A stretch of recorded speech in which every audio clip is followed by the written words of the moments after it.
تكفرون بالله وكنتم أمواتا الله أكبر كيف تكفرون بالله وكنتم أمواتا فأحياكم ثم يميتكم ثم يحييكم ثم إليه ترجعون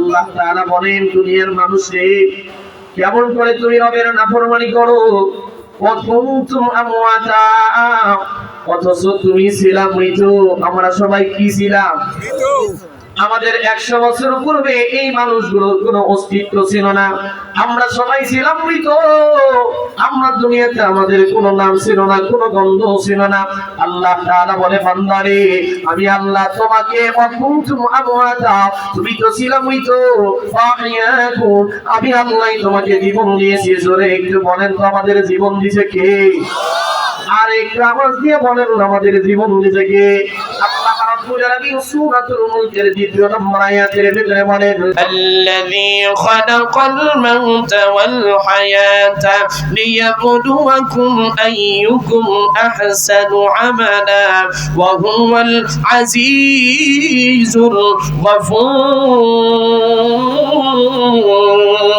গফুর আল্লাহ বলে বান্দারে আমি আল্লাহ তোমার মউতটাও সৃষ্টি করলাম তোমার হায়াতটাও আমি আল্লাহ সৃষ্টি করেছি কেন সৃষ্টি করেছি জানোনি লিয়াবলুয়াকুম আইয়ুকুম আহসানু আমালা যাতে করে আমি আল্লাহ বুঝতে পারি কার আমলটা বড় সুন্দর কে কত আমল করছে কারণ আমল দিয়ে আমি আল্লাহ মানুষদের জান্নাতি আর জাহান্নামী বানায়া দিব কিয়ামতের ময়দানে আল্লাহ তাআলা ধন সম্পদ দেখে বলবে না যে অমুকের টাকা ছিল এর আগে জান্নাত দাও ইসলাম গার্মেন্টস এর মালিক ও অনেক টাকা পয়সার মালিক স্ট্যান্ডার্ড গ্রুপের মালিক অনেক টাকা পয়সার মালিক আল্লাহ তাআলা কি বলবে যে এর আগে টাকা বেশি ছিল এর আন্ডারে 16000 17000 10000 করে লোক কাজ করত একে আগে জান্নাত দাও এরকম জোরে বলেন আল্লাহ তাআলা দেখবেন হলো আমল আল্লাহ বলে কার আমল কত সুন্দর আইয়ুকুম আহসানু আমালা এখানে আল্লাহ বলে নাই কার আমল কত বেশি এইটা আমি দেখব আল্লাহ বেশি আমল দেখবে না আল্লাহ দেখবে কার আমল বড় সুন্দর কারণ সুন্দর জিনিসের দাম আছে না নাই আল্লাহর নবী বলেন আখলিস দীনাকা ইয়াকফিকাল আমালুল কলিল হে মুসলমান অল্প আমল করো অল্প আমল যদি খাঁটি হয় অল্প আমল যদি খাঁটি হয় ওই খাঁটি আমল দিয়ে তোমার নাজাতের জন্য যথেষ্ট হয়ে যাবে তার মধ্যে বোঝা যায় যে খাঁটি জিনিসের দাম আছে না নাই আমাদের বাজারে গেলে দেখা যায় একই রকমের দুইটা জিনিস আপনাদের এলাকার ভিতরে মনে করেন একটা সন্তানের কাছে এক বড়ি বাইদার জিনিস আছে বাইদার জিনিস বুঝেন তো সিটি গোল্ডের জিনিস আছে আর এক বেচারার কাছে মাত্র 3 রতি অথবা 3 আনা স্বর্ণ আছে আপনারা একটু শিক্ষিত মানুষ আপনারা বলেন তো কোনটার দাম বেশি স্বর্ণের দাম না বাইদার দাম আছে তো আর কাছে 1 কেজি 1 কেজি থাকার পরে ওইটার দাম নাই কারণ হলো ওইটা খাঁটি না ওইটা হলো ভেজাল ওইটা হলো কি বলে চিনবেন কেমনে একই তো দেখা যায় বলে স্বর্ণকারের কাছে যদি তুমি স্বর্ণকারের কাছে যদি বাইদার জিনিস নিয়ে যাও সিটি গোল্ডের জিনিসও যদি নিয়ে যাও আর স্বর্ণের জিনিসও যদি নিয়ে যাও স্বর্ণকারে একটা কোষ্টি পাথর দিয়ে কষা দিয়ে দিবে তোমার সব কিন্তু প্রকাশ হয়ে যাবে কোনটা খাঁটি আর কোনটা খাঁটি না কোনটা খাঁটি আর কোনটা বেখাঁটি ওইটা কিন্তু ধরা পড়া যাবে কথা বলেন ঠিক কিনা যদি কোনো ব্যক্তির কাছে স্বর্ণ অল্প থাকে ওইটার দাম বেশি আছে আর ওইটার মতো দেখতে একই রকমের দেখতে দেখা যায় সিটি গোল্ড যদি তোমার কাছে বেশিও থাকে একটা স্বর্ণের জিনিস কিনতে একটা জিনিস যদি আপনি শুধুমাত্র চুরি কিনেন একটা জিনিস চুরি কিনতে লাগে 16000 আবার একটা চুরি একই রকম দেখতে মাত্র কিনতে লাগে 50 টাকা কথা কয় না? দাম কেন বেশি? কয় ওইটা হলো খাঁটি।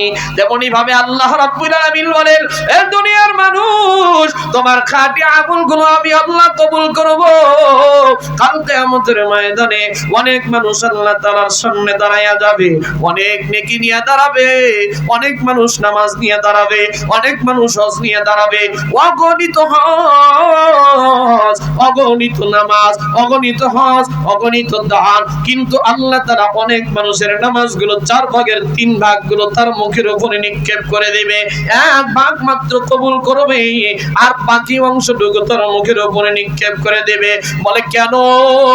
বলে ওই বান্দা নামাজ পড়ছে, আবার গুনাহ করেছে, নামাজ পড়ছে শিরকের কাজও করেছে, নামাজ পড়ছে রিয়াও করেছে, লোক দেখানো ইবাদত করেছে। আল্লাহ বলে এই লোক দেখানো ইবাদত আমার কাছে কবুল হবে না। এজন্য আল্লাহ তাআলা বলেন, আমি আল্লাহ হায়াত আর মউতকে সৃষ্টি করেছি। হায়াত আর মউতকে কেন দিয়েছে জানেননি? আল্লাহ তাআলা বান্দাকে পরীক্ষা করার জন্য। এ মুসলমান এখন আছেন আয়াতের দিকে, আল্লাহ বলে তুমি তো ছিলা মৃত, ফাহিয়াকুম, আমি আল্লাহই তোমারে জীবন দিলাম। কত মানুষ আছে, কত মায়ের গর্ভ থেকে সন্তান মৃত অবস্থায় দুনিয়াতে আসে কি আসে না? রাগ করতেছেন আপনারা?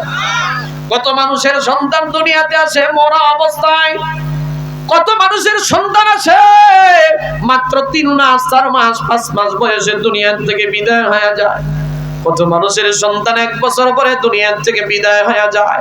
কিন্তু আল্লাহ তাআলা বলে, বান্দারে আমি আল্লাহ তোমারে বড় মায়া করে বানাইছি, আমি আল্লাহ তোমারে বড় দয়া করে বানাইছি, আমি আল্লাহ তোমারে বড় সুন্দর করে বানাইছি। পৃথিবীতে এত সুন্দর করে আল্লাহ মানুষকে বানাইছে, এত সুন্দর করে বানাইছে জানেননি? পৃথিবীতে মানুষের মতো একটা সুন্দর মাখলুকাত আল্লাহ তাআলা তার জমিনে আর বানাই না। কিন্তু মানুষ আমরা তো নিজের কদর বুঝি না, আমরা তো নিজেকে দামই দেই না, আমরা নিজেকে কদর করি না।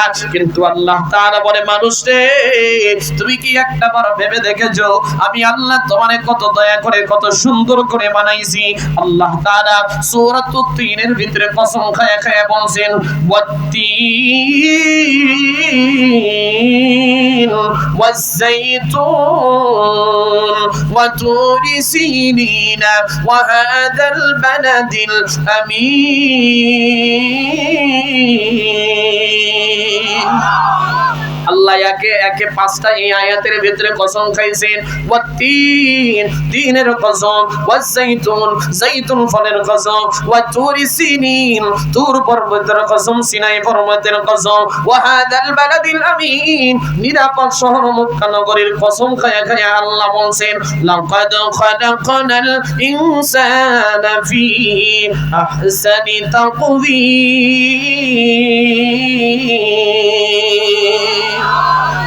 কোরআন তেলাওয়াত খারাপ লাগে? কোরআন তেলাওয়াত যত করা হবে প্রতিটা অক্ষরে অক্ষরে আল্লাহ তাআলা আমাকেও নেকি দিবে, আপনাদেরকেও 10টা করে নেকি দান করবে। যত তেলাওয়াত শুনবেন তত নেকি, তত নেকি, তত নেকি। সুবহানাল্লাহ বলেন। আল্লাহ বলে, বান্দারে আমি আল্লাহ একে একে 5টা কসম খাইলাম।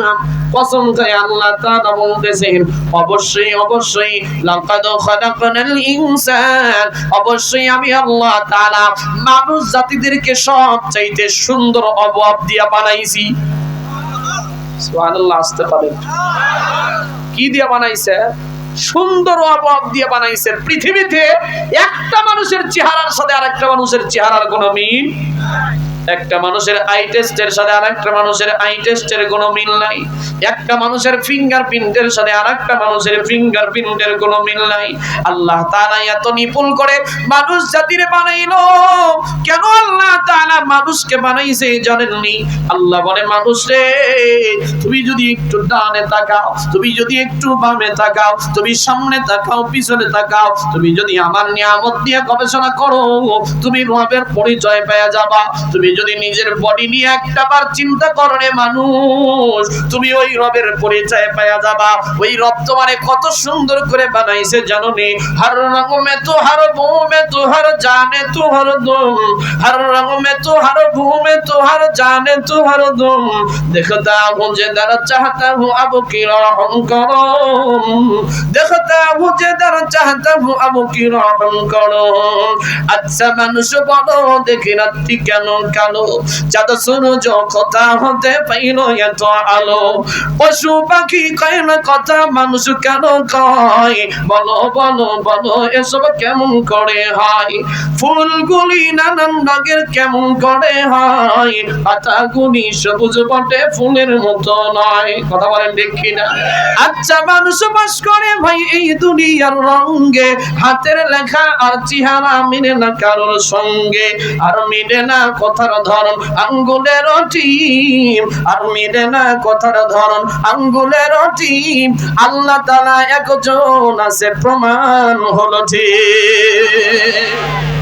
আল্লাহ বলে বান্দারে তুমি যদি তোমার নিজের দিকে তাকাও, চোখের দিকে তাকাও, তোমার কানের দিকে তাকাও, তোমার বডির দিকে তাকাও, তুমি আল্লাহর পরিচয় পেয়ে যাবে। আল্লাহ তাআলা তোমারে কত দয়া করে বানাইছে। আল্লাহ চাইলে তোমারে দুইটা কান নাও দিতে পারতো, দুইটা চক্ষু নাও দিতে পারতো। কত মানুষ আছে জমিনের ভিতরে হেঁটে যায় পাগল পাগল, তাদের কোনো দাম আছে? জোরে বলেন আছে? কত অন্ধ মানুষ, তাদের কোনো দাম নাই। কত লুলা মানুষ আছে, খোরা মানুষ আছে, তাদেরকে মানুষ বড় দাম দেয় না। কিন্তু আল্লাহ বলে আমি তোমারে কত নিপুণ করে বানাইছি, কত দয়া করে বানাইছি জানো? কেন বানাইছি জানো নি? আল্লাহ তাআলা সূরাতুল মুমিনুনের ভিতরে 115 নম্বর আয়াত আল্লাহ তাআলা ডেকে ডেকে বলে বান্দারে তোমাকে আমি অনার্থক বানাই নাই। দুনিয়ার একটা মানুষও কোনো অনার্থক কাজ করে না, একটা মানুষও একটা উদ্দেশ্য ছাড়া কাম করে না। একটা ফ্যাক্টরি করে নেওয়ালা ফ্যাক্টরি করে, তার পিছনেও একটা উদ্দেশ্য আছে না নাই?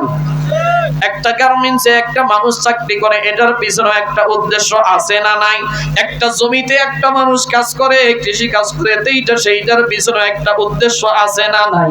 তাহলে আপনারা একটু বলেন আল্লাহ তাআলা যে আমাদের বানাইছেন একটু আমাদের উদ্দেশ্য ছাড়া বানাইছে নাকি? আর একটু জোরে বলেন আল্লাহ তাআলা কোরআনুল কারীমের ভিতরে ডেকে ডেকে বলেন আফাহাসিবতুম আন্নামা খালাকনাকুম আবাসা ওয়া আন্নাকুম ইলাইনা লা তুরজাউন। আল্লাহ তাআলা বলে বান্দারে আমি আল্লাহ তোমারে অনার্থক বানাই নাই, আমি আল্লাহ তোমারে বড় দয়া করে বানাইছি। একটা কারণে আমি আল্লাহ তোমারে বানাই না, কি সেই কারণ? আল্লাহ বলে তুমি আমার ইবাদত করবা, আমার গোলামি করবা, আমার দাসত্ব করবা।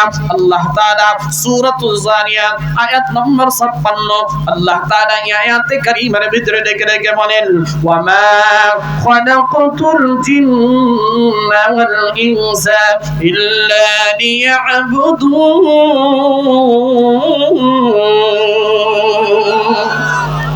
আল্লাহ তাআলা বলতেছেন বান্দা আমি তোমাকে একটা মাত্র উদ্দেশ্য নিয়ে বানাইছি। জোরে বলেন কয়টা? সেই উদ্দেশ্যটা হলো যে বান্দা আমি আল্লাহর ইবাদত করবে। কার ইবাদত? জোরে বলেন কার? কোন ব্যক্তির গোলামি করা যাবে? মাছের পূজা, আগুনের পূজা করা যাবে? কার ইবাদত করা লাগবে? জোরে বলেন কার? এই জুরানের মুসলমান, কোনাবাড়ির মুসলমান, আপনারা একটু বলেন আল্লাহ তাআলা আমাদের যেহেতু ইবাদতের জন্য বানাইছেন, কিন্তু আসলে কি সঠিকভাবে আমরা তার ইবাদতটা করি? জোরে বলেন করি? আল্লাহ তাআলা বানাইছেন আমাদেরকে যে উদ্দেশ্য, কিন্তু আমরা সেই উদ্দেশ্যটা পালন করি না। যার কারণে আজকে আল্লাহ তাআলা এই আয়াতটা আমাদের জন্য বারবার করে বলেন। আজকে কত মুসলমান আছে মসজিদের পাশ দিয়ে হেঁটে যায়, মসজিদের মাইকে আজান হয় তবুও নামাজের ভিতরে যায় না, আছে না? না কত মুসলমান আছে ফজরের নামাজ কাজা দিল, ফজর কাজা দিয়ে দিল, জোহর কাজা দিল, আসরে কাজা দিয়ে দিল, মাগরিবেও কাজা দিয়ে দিল, এশারের নামাজটাও পড়লো না, এশারের নামাজটা না পড়া ঘুমায়। আল্লাহ তাআলা এই নাফরমান বান্দাদের গুলোকে ডেকে ডেকে বলেন, কাইফা, কেমন করে তুমি আবার নাফরমানি করো রে বান্দা, তাকফুরুনা বিল্লাহ ওয়া কুনতুম আমওয়াতা, তুমি তো ছিলা মৃত, ফাহিয়াকুম, আমি আল্লাহ তোমারে জীবন দান করলাম, এখন তুমি হায়াতের জিন্দেগি পেয়ে গেছো, এখন তোমার শরীরের ভিতরে বল আছে। এমন একটা সময় ছিল তুমি হাত দিয়ে খাইতে পারতা না, এমন একটা সময় ছিল তুমি মাকে মা বলে ডাকতে পারতা না, এমন একটা সময় তোমার অতিবাহিত হয়ে গেছে। হাল্লাতা আলাল ইনসানি হিনুম মিনাদ দাহরি লাম ইয়াকুন শাইআন মাযকুরা। আল্লাহ তাআলা সূরাতুদ দাহরের ভিতরে বলেন, হাল আতা আলাল ইনসান, হে মানুষ তুমি কি একবারও চিন্তা করো না তোমার উপর দিয়ে এমন একটা সময় অতিবাহিত হয়ে গেছে তোমাকে কোনো মানুষ চিনতো না, তোমার নাম বলতে এলাকার ভিতরে কিছুই ছিল না। আমি আব্দুল আউয়াল শেরপুরি রে কেউ চিনতো না, আব্দুল সালাম রে কেউ চিনতো না, আব্দুল করিম রে কেউ চিনতো না, জালাল সাহেবকে কেউ চিনতো না, কিন্তু আল্লাহ বলে আমি তোমারে চেনাইছি, আমি আল্লাহ তোমারে পরিচয় করায় দিয়েছি, আমি আল্লাহ তোমারে অনিশ্চিত থেকে অস্তিত্ব নিয়ে এসেছি।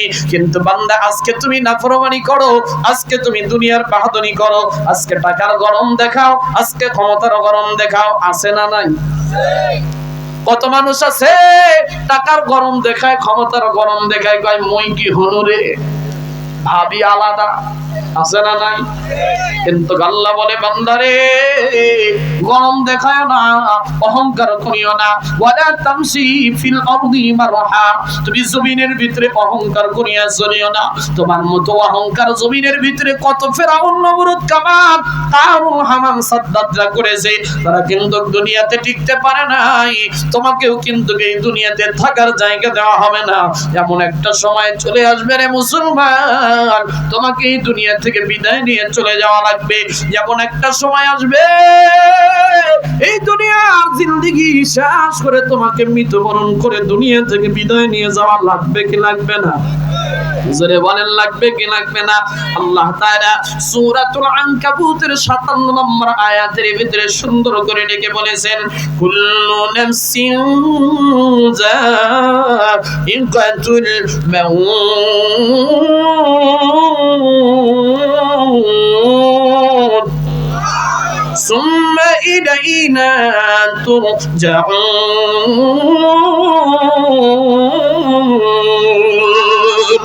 আল্লাহ তাআলা বলে বান্দারে তুমি চিন্তা করিও না যে তুমি দুনিয়াতে সারা জিন্দেগি বাঁচবা, কুল্লু নাফসিন যায়িকাতুল মাউত, একদিন তোমাকে মৃত্যুর স্বাদ আস্বাদন করতেই হবে, একদিন এই দুনিয়া ছেড়ে তোমাকে চলে যাওয়াই লাগবে। এজন্যই কবি কত সুন্দর করে কবিতার মাধ্যমে বলেছেন, মউত কাসিন কুল্লু নাসিন শারবু, মউত কাসিন কুল্লু নাসিন শারবু, কবর বাইতিন কুল্লু নাসিন দাখিলু, আজবি জানা কলবি জানা, জানা তো একদিন হয়, আজবি জানা কলবি জানা, জানা তো একদিন হয়, চল মুসাফির সফর কা রাস্তা বহুত দূর হয়, চল মুসাফির সফর কা রাস্তা বহুত দূর হয়। কথা বলেন ঠিক কিনা? এই দুনিয়া থেকে আমাকেও চলে যাওয়া লাগবে, আপনাকেও কিন্তু চলে যাওয়া লাগবে। ওই মৃত্যুর পেয়ালা এমন কেউ নাই যে পান করবে না রে ভাই, মৃত্যুর পেয়ালা সবাইকে পান করা লাগবে। ওই কবরের বাড়িতে আমাকেও যাওয়া লাগবে, আপনাদেরকেও যাওয়া লাগবে। ও কোনাবাড়ির মুসলমান, ও পদ্মার অন্তরণের মাগো, ও বৃদ্ধ বাবাজি, ও যুবক ভাইরা, এতক্ষণ পর্যন্ত একটা জিনিস আমি আপনাদেরকে বোঝাইতে চেয়েছি, কোরআনের আয়াত দিয়া দিয়া, হাদিস দিয়া দিয়া। আপনারা একটু বুঝে থাকলে বলেন তো, আমরা কি কেউ দুনিয়াতে থাকতে পারবো? আর একটু আওয়াজ দিয়া বলেন। একজন শুধুমাত্র থাকবেন, তিনি হলেন কে? দুনিয়াতে কেউ থাকতে পারবে না, একজনই শুধুমাত্র থাকবেন, তিনি হলেন আল্লাহ।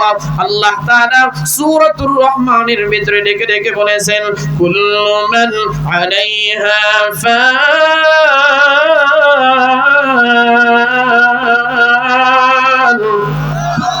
ওয়া ويبقى وجه ربك ذو الجلال والإكرام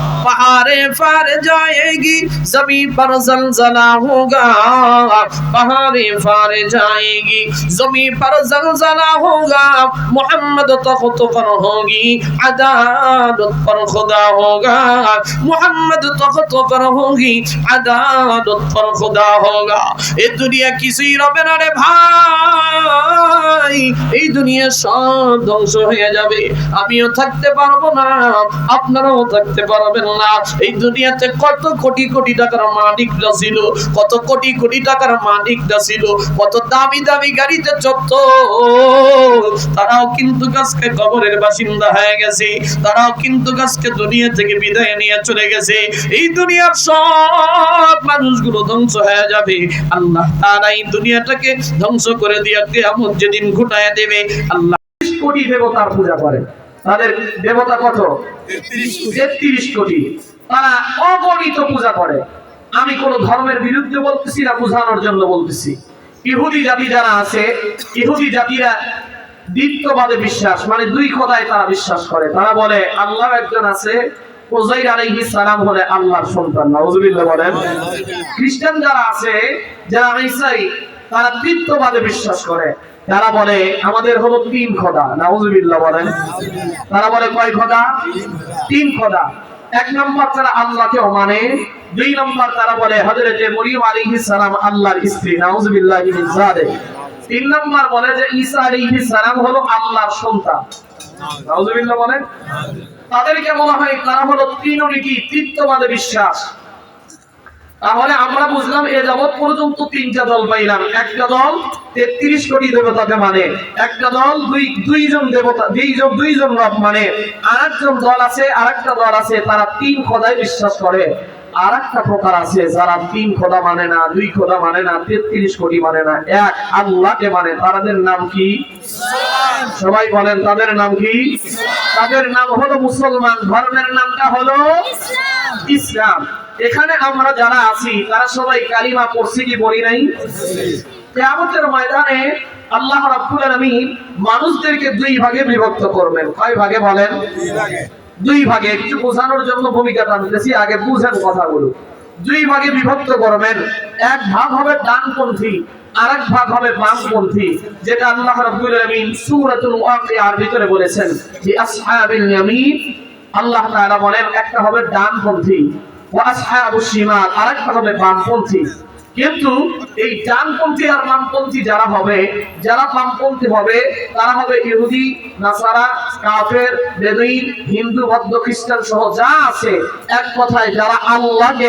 এক আল্লাহ বলে মানে না আল্লাহকে যারা এক আল্লাহ বলে মানে না তারা সবাই হবে বামপন্থী আল্লাহ তাআলা কাল কিয়ামতের ময়দানে তাদেরকে বিনা হিসাবে জাহান্নাম দিয়ে দিবে নাউজুবিল্লাহ বলেন তাদের কোনো হিসাব নেওয়ার দরকারই নাই সময় নষ্ট করবেনই না আল্লাহকে যারা মানে না তারা বিনা হিসাবে কি বলেন তো সবাই বলেন বিনা হিসাবে জাহান্নামী আরেক প্রকার হলো ডানপন্থী তাদের আবার কয়েক ভাগ হবে ডানপন্থীদের ভিতরে যাদের আমল নামাটা ভারী হয়ে যাবে আল্লাহ তাআলা তাদেরকে সর্বাগ্রে জান্নাত দান করবে সুবহানাল্লাহ বিনা হিসাবে জান্নাত আর আমল নামা যাদের কম হবে যাদের গুনাহটাও থাকবে আমলটাও থাকবে তবে আমলের পাল্লাটা কম গুনাহের পাল্লাটা ভারী তখন তাদেরকে কিছু কিছু মেয়াদে কারো 500 বছর কারো 100 বছর কারো 200 বছর কারো 10 দিন কারো 20 দিন কারো 300 দিন কারো 50 দিন এরকম করে করে বিভিন্ন মেয়াদে জাহান্নামে শাস্তি দান করে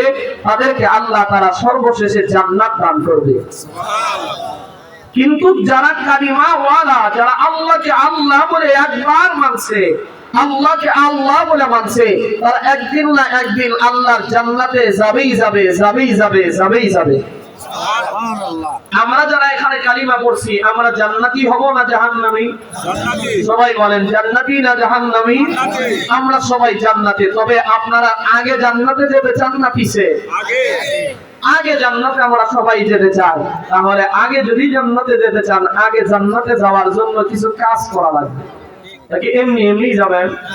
সবাই বলেন এমনি এমনি কি মামার বাড়ির আবদার ওইটা? আল্লাহ তাআলা বলছেন জান্নাতে যাওয়ার জন্য দুইটা কাজ করা লাগবে।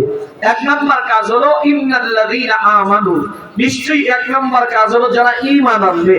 দুই নাম্বার কাজ হলো ওয়া আমিলুস সালিহাত, নেক কাজ করা। কানাত লাহুম জান্নাতুল ফিরদাউসি নুজুলা, আল্লাহ বলে যারা এই দুইটা কাজ করবে আমি আল্লাহ তাদেরকে জান্নাতি বানায় দেব। এখন আসেন, এত কিছু থাকতে পারে, হিন্দুদের সাথে আমাদের ধর্মগ্রন্থ নিয়ে বিরোধ আছে না নাই? বুঝতেছেন আমার বয়ান? উত্তরবঙ্গের মানুষই তো বগুড়ার ভাষা বোঝা কষ্ট হয়। হিন্দুদের সাথে, বৌদ্ধদের সাথে, খ্রিস্টানদের সাথে এই কোরআন নিয়ে দ্বন্দ্ব আছে না নাই? ইসলাম নিয়ে তাদের দ্বন্দ্ব আছে না নাই? তাদের উপাসনার সিস্টেম আর আমাদের উপাসনার সিস্টেম নিয়ে মতবিরোধ আছে না নাই? অনেকে মসজিদ, আমরা মুসলমানরা মসজিদে যায় ইবাদত করি, তারা গির্জায় গিয়ে প্যাগোডায় গিয়ে তারা ইবাদত বندگی গুলো করে, ঠিক কি না? তাহলে তাদের কোরআন নিয়ে দ্বন্দ্ব, তাদের ধর্ম নিয়ে দ্বন্দ্ব, তাদের আল্লাহকে নিয়ে দ্বন্দ্ব। কিন্তু একটা জিনিসের ক্ষেত্রে কোন ব্যক্তির কোনো দ্বন্দ্ব নাই। হিন্দু ভাইদেরকেও যদি বলেন ভাই আপনাদের একটা জিনিসের সাথে আমাদের মিল আছে, বৌদ্ধদেরকেও যদি বলেন ভাই আপনাদের সাথে আমাদের একটা জিনিসের মিল আছে, খ্রিস্টানদেরকেও যদি বলেন ভাই আপনাদের সাথে আমাদের একটা জিনিসের মিল আছে, বলবে কোনটা? বলে আপনারাও একদিন মারা যাবেন, আমরাও একদিন মারা যাব। কথা বল, নাকি যাবেন না? আল্লাহ তাআলা দুনিয়ার ভিতরে এই মানুষগুলোকে ডেকে ডেকে বলেছেন, আল্লাহ তাআলা প্রত্যেকটা মানুষকে বানাইছেন একমাত্র তার ইবাদতের জন্য। তার ইবাদত আল্লাহ তাআলা যারা আল্লাহর নাফরমানি করে, ইবাদতের জন্য বানানোর পরে যারা তার নাফরমানি করে, আল্লাহ তাআলা এই আয়াতে কারীমার ভিতরে ওই নাফরমান কাফের বেদুইনদেরকে ডেকে ডেকে এই আয়াতের ভিতরে কি বলতেছেন দেখেন। আল্লাহ তাআলা বলেন, কাইফা